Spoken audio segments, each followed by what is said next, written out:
Bus stand, train station আর launch ঘাটে ঢাকামুখী মানুষের এই ব্যস্ততাই বলে দেয় শেষ হয়েছে ঈদের ছুটি।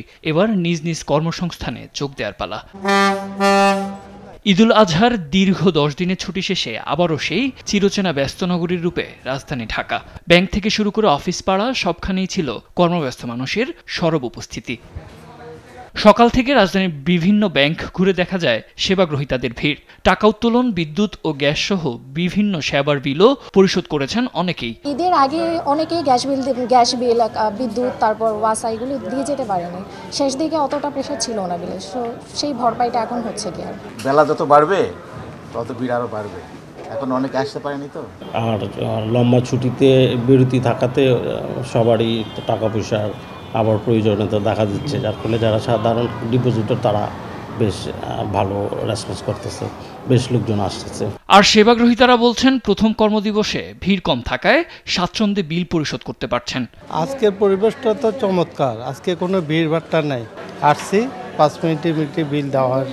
খুব ভালো, আমরা তো সার্ভিস পাচ্ছি এখন। তবে লম্বা ছুটির কারণে উপার্জন কমেছে নিম্ন আয়ের মানুষের। মানুষ ফিরতে শুরু করায় স্বস্তি ফিরেছে তাদের মাঝে। 10 দিন তো বেকারি ছিলাম আর কি, 10 দিন পরে আজকে একটু খোলা হয়েছে, একটু হালকা একটু কাস্টমার বাস। এখন বেশি হবে, আগে বন্ধ ছিল, মানুষজন ছিল না ঢাকায়, এখন একটু বেশি হবে।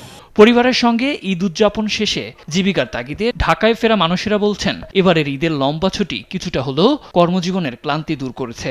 কর্ম করে তারপরে একটা ক্লান্তি দূর করার জন্য বাড়িতে যাই, ঠিক আছে, তারপরে আমরা ওই যে ক্লান্তিটা দূর করে তারপরে আবার কর্মজীবনে ফিরে আসি। ব্যস্ত জীবনে তো ফিরতেই হবে, কারণ সংসার বলেন বা সামাজিকভাবে চলতে গেলে তো ইনকামের যে বিষয়টা এটা তো করতেই হবে। সকাল 8টা থেকে 10টা পর্যন্ত আমার কাজ করতে হয়। এই শুরু হইলো আজকের দিকে, আজকে এই পর্যন্ত ছুটি কখনো পাই না। জীবিকা কিংবা ভাগ্য বদলের আশায় আগত বহু মানুষের আবাসস্থল রাজধানী ঢাকা। ঈদের ছুটিতে কিছুটা ফাঁকা হলেও ছুটি শেষে আবারও যেন প্রাণ ফিরে পায় প্রাণের শহর ঢাকা।